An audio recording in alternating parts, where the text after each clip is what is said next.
بن عمي بنت عمي السلام عليكم.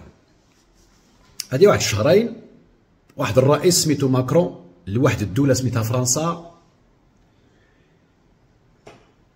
توجه بخطاب إلى الشعب المغربي بكل وقاحة، بلا ما يحشم بلا ما يرمش. المغاربة وراو له الزنبع فين كيتباع، كل واحد بالطريقة نتاعتو. والبارح خالد مشعل باسم حركة حماس دار واحد الكلمة في واحد المهرجان خطابي هنا في المغرب، وتكلم مع الشعب المغربي أيضا، سماهم الجماهير القوى الإسلامية القوى الوطنية كما كتسمعوا هكا، وقال لهم ودي خصكم تخاطبوا الملك باش يوقف التطبيع مع إسرائيل. غريب جدا، غريب جدا. دعونا نبدأ بالقول لخالد مشعل: حماس، مقاومة حماس، الله يعاونكم، الله يجيب لكم التيسير، هذاك أمر جميع المغاربة كيدعيو معكم، وخرجوا للمظاهرات كيدعموا الفلسطينيين عموما وأي واحد كيقاوم بالخصوص. ولكن أنك تجرأ وتعطي راسك الحق وشي وحدين هنا في المغرب يعطيوك المساحة فين انت تخاطب الشعب المغربي، احبس ابن عمي، احبس لاسباب كثيره. انا غنسمع لكم المداخله نتاعتو، واحد الجزء منها، واحد دقيقه دقيقه ونص، وغنتفاعلوا معها. لكن قبل ذلك دعوني اقول للسي بن كيران: ما هكذا تورد الابل يا سي بن كيران. إلا كانت اللمبة نتاع العدالة والتنمية طفات ما غاديش يشعلها مشعل. ما تجيبش براني سميتو مشعل يشعلها. بغيتي تشعلها خدم مع ولاد بلادك، خدم مع المواطنين مع المغاربة. شوف داكشي اللي ترتكب من أخطاء في 10 سنين اللي توليتو فيها رئاسة الحكومة، لا انت لا سي سعد الدين العثماني، وزراء العشرات نتاع العداله والتنميه، سياسه نتوما كتحملوا فيها المسؤوليه. النتيجه الشعب المغربي قال كلمته. الامر لا علاقه له لا بفلسطين ولا بالقضيه الفلسطينيه، فما تحاولوش ترجعوا الان في محاوله انعاش العداله والتنميه وتلعبوا هذه اللعبه هذه وتعطيوا المساحه لواحد يتطاول على الشعب المغربي ويوريه وشنو يدير مع الملك نتاعو. امر خطير جدا وامر مرفوض جدا. دابا نمشيو عند خالد مشعل نسمعوا المقطع ونمشيو معاه دقه دقه. سأخاطبكم في المغرب. اول حاجه ساخاطبكم في المغرب. في المغرب يخاطب جلالة الملك، لا يخاطب أحد آخر، خاصة إذا كان بعيد وبراني. سير. المغرب أن تقوم بها، وأنا أدعو إخواني في المغرب، الجماهير، القوى الإسلامية والوطنية وبكل اتجاهاتها الفكرية والسياسية أن تخاطب قيادة البلد غيرة على المغرب. هذه القضية صعيبة سي خالد، باش تطلب من الجماهير تخاطب قيادة البلد. والجماهير حنا عارفين بلاصتها، الجماهير في الشارع، الجماهير كتخرج للشارع، كتكون في الشارع. يعني أنت الآن يا خالد مشعل تطالب الجماهير أن تخرج إلى الشارع، وعوض أن تتضامن مع فلسطين والقضية الفلسطينية، عوض أن تندد بداكشي اللي كديرو إسرائيل كما نددت وساندت فلسطين والغزاويين، دابا وليتي نتا كطالبهم في الشارع يتوجهوا للملك، يتكلموا مع الملك، يخاطبوا الملك. وقاحة ما بعدها وقاحة، وقاحة ما بعدها وقاحة. أن تعتقد أنت أو من سمح لك بإعطائك هذه المساحة، أن تعتقد أن الجماهير المغربية تيليكوموند نتاعها عندك، أو أنها تسير بأوامر أو بطلبات من أحد، فهذا الشيء راه بئيس جدا، خاصة إذا كنت تعتقد أنت من قطر أن على المغاربة أن يخرجوا وما يخرجوش القطريين ضد الاستقبالات اللي دارت الموساد الإسرائيلي، القواعد العسكرية أو القاعدة العسكرية الكبرى الأمريكانية تما، وأشياء أخرى كديرها قطر تحت وفوق الطاولة مع إسرائيل ومع العرابة نتاع إسرائيل. يعني باش تخلي هذا الشيء تما بلاتي يا سي مشعل بلاتي، وتخلي أردوغان العراب نتاعكم والعلاقات اللي دايرها مع إسرائيل، وتجي حتى المغرب أبعد دولة إسلامية في هذه الكرة الأرضية هذه من جهة سميتو من جهة الغرب.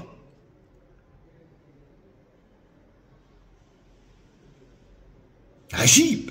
زيد. وأمنه وغيرة على فلسطين، خاصة في ظل هذه الجريمة، وفي ظل الحقائق الخمس اللي شرحتها، وفي ظل انكشاف صورة هذا الكيان.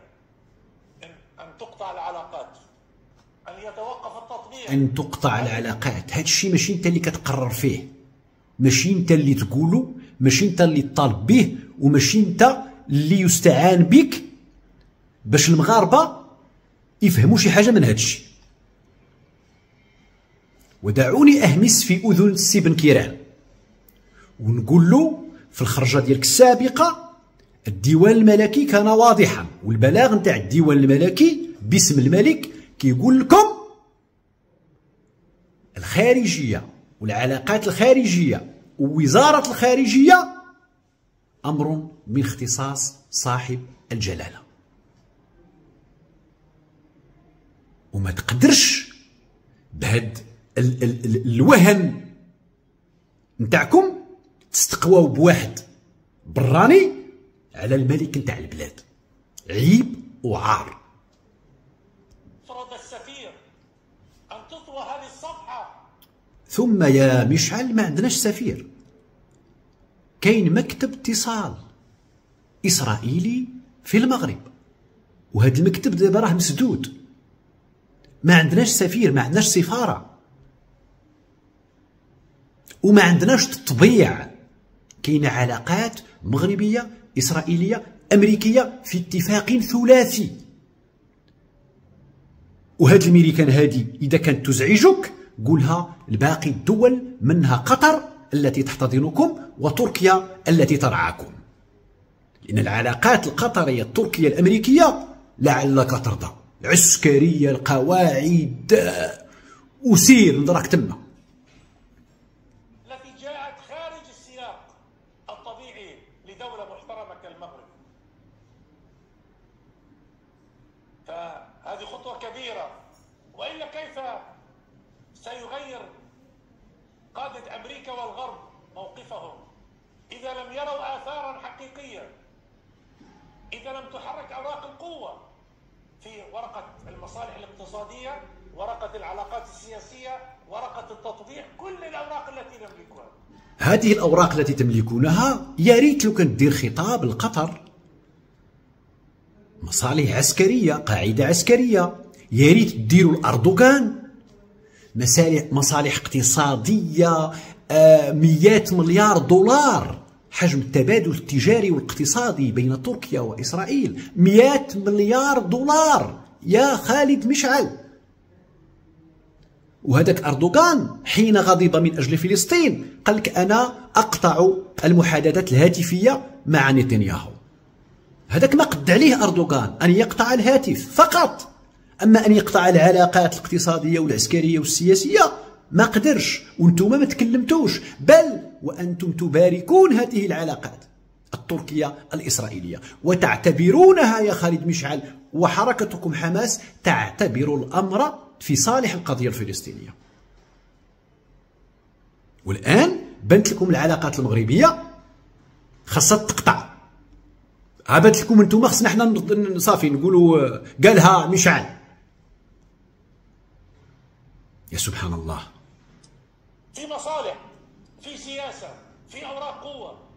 إذا اليوم إذا كانت في مصالح وفي سياسة، فالمصالح والسياسة لا يمكن أن تعرفها مكان المغرب والمغاربة والمؤسسات نتاع المغرب والملك نتاع المغرب. ما يمكنش أنت تعرف المصالح أكثر من بلادي، ما تعرفش المصالح نتاع بلادي أكثر من المسؤولين نتاع بلادي والملك نتاع بلادي. يا خالد مشعل، وكل ما أتوجه به لخالد مشعل هو في الحقيقة أيضا متوجه به نحو بن كيران والجماعة التي تستقوي بهذا خالد مشعل باش تحرك الجماهير تخاطب الملك، وهذا أمر يندى له جبين أي واحد كيحترم هذه البلاد والمؤسسات نتاع هذه البلاد. متى نستعملها؟ الورقة في المغرب بيدها. متى نستعملها؟ المغرب وحده من يعرف متى يستعمل الورقات نتاعو من أجل المصالح نتاعو. ماشي انت اللي غتورينا امتى نستعملو. راه هذا هو التطاول الخطير اللي خص شي وحدين يفهموه ويعرفوه. الله في هذه الخطوة. وإذا وقف الشعب المغربي العزيز سندا لحاكمه. كيفاش إذا وقف الشعب العزيز سندا؟ الشعب العزيز دائما إلى جانب حاكمه وإلى جانب ملكه. هل تشكك وتشرطه إذا وقف؟ شنو بان لك دابا؟ الشعب ما واقفش مع الملك نتاعو والملك ما واقفش مع الشعب نتاعو. دابا انت اللي غتورينا داك إذا. زيد. المغرب رسميا وشعبيا أن يخطو هذه الخطوة بجدارة، يصحح خطأ ويؤدي واجبا. إذن أنت تعتبر أن ما قام به ملكنا ومؤسسات بلادنا والموقع وهو أمين عام حزب العدالة والتنمية ورئيس الحكومة آنذاك تعتبر ذلك خطأ؟